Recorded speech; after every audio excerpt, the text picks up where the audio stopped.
Comment éviter d'avoir un avis défavorable sur Campus France? Dans cette vidéo, je vais vous montrer les éléments sur lesquels l'agent Campus France se base pour émettre un avis. On va parler également du SCAC, qui est le service de coopération des actions culturelles. On va voir comment ce service, que vous ne connaissez pas pour la plupart, influence la réussite ou non de votre procédure. Ensuite, en fin de vidéo, je vais partager avec vous des astuces qui vous permettront d'avoir un avis favorable. Pour toi qui viens de me découvrir, si ton désir est d'étudier en France en 2025 en faisant ta procédure toi-même sans passer par une agence, tu es sur la bonne chaîne. Sur cette chaîne, je partage gratuitement avec toi des astuces qui te permettront de faire ta procédure. Mais à une condition, il faudrait que tu sois abonné et régulier sur cette chaîne. Comment être régulier sur la chaîne? C'est simple. Il te suffit d'activer la cloche de notification. Je me présente, moi c'est Eddie Kodjan et tu peux m'appeler le Papa Go.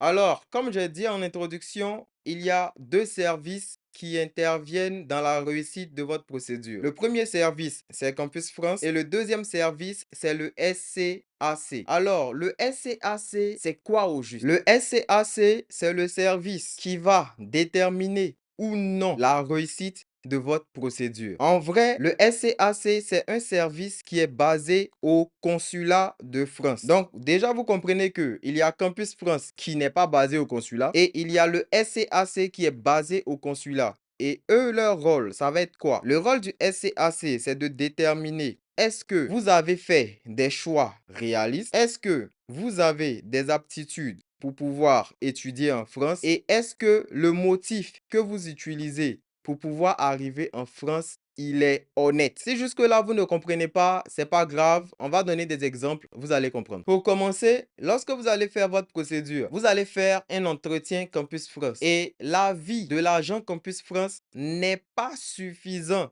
pour vous permettre d'avoir le visa ou pour vous permettre d'avoir une acceptation. Lorsque vous finissez de faire l'entretien, l'agent Campus France va avoir à émettre un rapport. Il va émettre un rapport qui n'est pas vraiment un avis favorable ou défavorable parce que ce n'est pas à Campus France de déterminer est-ce que c'est favorable ou non. L'agent qui vous prend à l'entretien, il va émettre un rapport. Il va dire par exemple dans son rapport, j'ai parlé avec l'étudiant, j'ai regardé son dossier, ça me semble cohérent et il a démontré une bonne motivation à l'entretien. C'est à ça que généralement ressemblent les rapports de l'agent Campus France. Il n'y a pas favorable, il n'y a pas défavorable. L'avis favorable ou défavorable va arriver maintenant au niveau du SCAC, c'est-à-dire que c'est le SCAC qui prend cette décision après avoir reçu le rapport de l'agent Campus France. Le SCAC, ils ont trois avis. Le premier avis, c'est l'avis favorable. Ça veut dire quoi? Il a regardé le rapport de l'agent Campus France. Il a regardé votre dossier et il estime que, premièrement, la raison pour laquelle vous voulez aller en France est vraie. Et ensuite, il estime que vous avez les compétences nécessaires pour pouvoir réussir. Ensuite, il a un avis défavorable. L'avis défavorable, c'est quoi? L'agent du SCAC va tout simplement dire que soit vous n'avez pas les capacités pour réussir vos études en France, ou soit il n'est pas convaincu que vous voulez aller en France pour réellement étudier. Pour ceux qui ont déjà eu à faire des procédures visa, vous allez remarquer que au visa, c'est un motif qui vient souvent. Avant, on l'appelait le motif K. Et dans ce motif-là, ils disent qu'ils vous suspectent de vouloir aller en France pour d'autres fins que celles pour laquelle vous demandez le visa. En d'autres termes, ils disent que vous voulez aller en France là, c'est pas pour étudier, c'est pour aller faire autre chose. Ce genre de motif, ça arrive parce que l'agent du SCAC ne vous a pas trouvé convaincant. OK? Ensuite, pour le troisième motif, c'est le motif qu'on appelle avis défavorable, mais étude possible.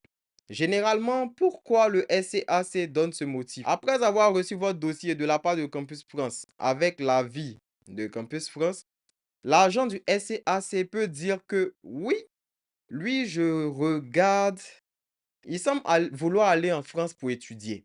Mais lorsque je regarde un peu son parcours, il se peut que s'il arrive en France, il va avoir des difficultés pour pouvoir réussir dans ses études. Vous voyez, donc dans ce type de cas, il va mettre avis défavorable, mais études possibles. Je ne sais pas si vous comprenez. Cet avis-là veut dire quoi? Ça veut dire ils ne sont pas d'accord sur le fait que vous alliez en France, mais ils laissent la décision à l'université. C'est-à-dire, si vous arrivez là-bas et que vous ne réussissez pas dans vos études, c'est votre rang-bas et c'est le rang-bas de l'université. Eux, ils s'en dédouanent. Vous voyez, c'est comme quand on te dit, bon, je t'ai averti hein, que lui là, c'est pas sûr qu'il va réussir. Ou bien lui là, je suis pas très convaincu qu'il veut partir pour vraiment étudier, mais vu que j'ai pas de preuves, je suis pas d'accord, mais tu peux l'accepter quand même. Donc là, on t'a donné toutes les informations. Si tu l'acceptes, c'est ton rang-bas.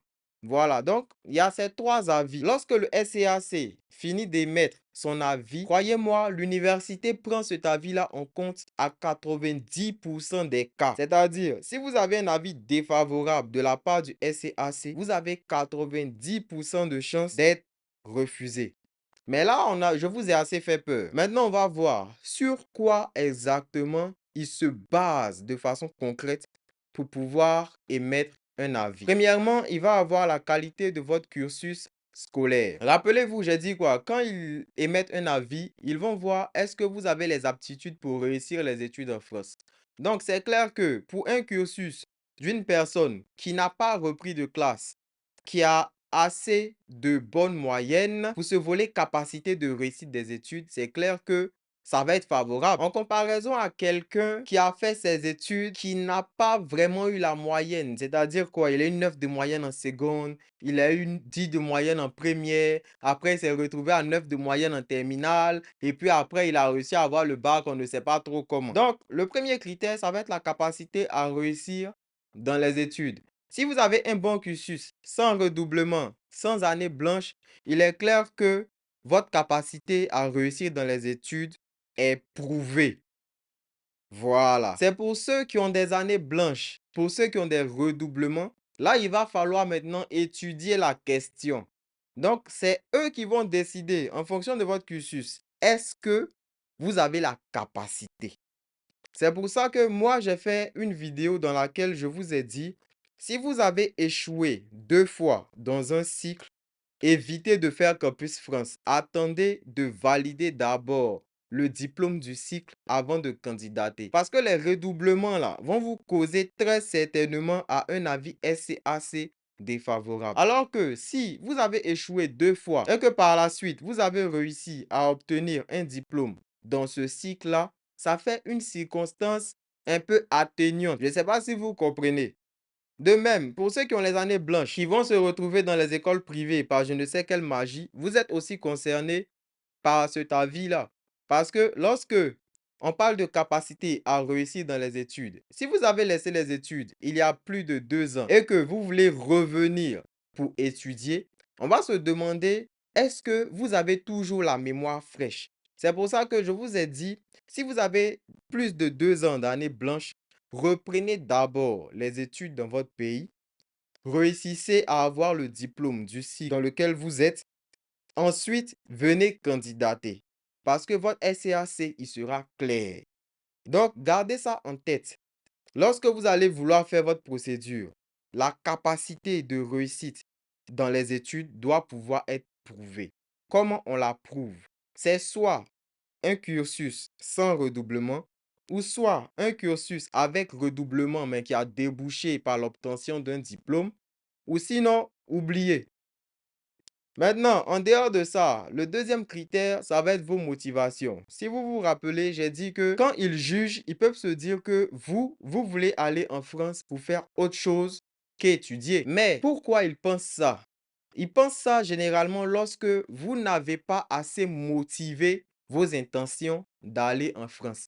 C'est pour ça que la lettre de motivation, elle est très importante. J'ai fait récemment une vidéo sur comment rédiger la lettre de motivation. Si vous n'avez pas regardé, allez la regarder.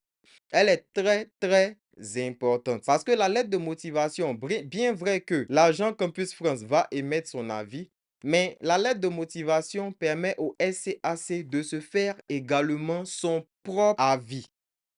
Je ne sais pas si vous comprenez. Et également, il y a la cohérence dans vos choix et le fait que vos choix d'université soient réalistes ou pas. Parce que je prends toujours le cas de quelqu'un qui avait le 9, 8 de moyenne et un coup, lui, parce qu'il fait Campus France, il se retrouve à candidater à X Polytechnique. Ou bien, si vous voulez, voyez X Polytechnique là comme Harvard. Vous voyez que c'est pas réaliste. Donc lui, comme ça, on va le refuser parce que pour ce type d'école-là, la capacité de réussir dans les études doit être prouvée. Donc, les choix doivent être réalistes.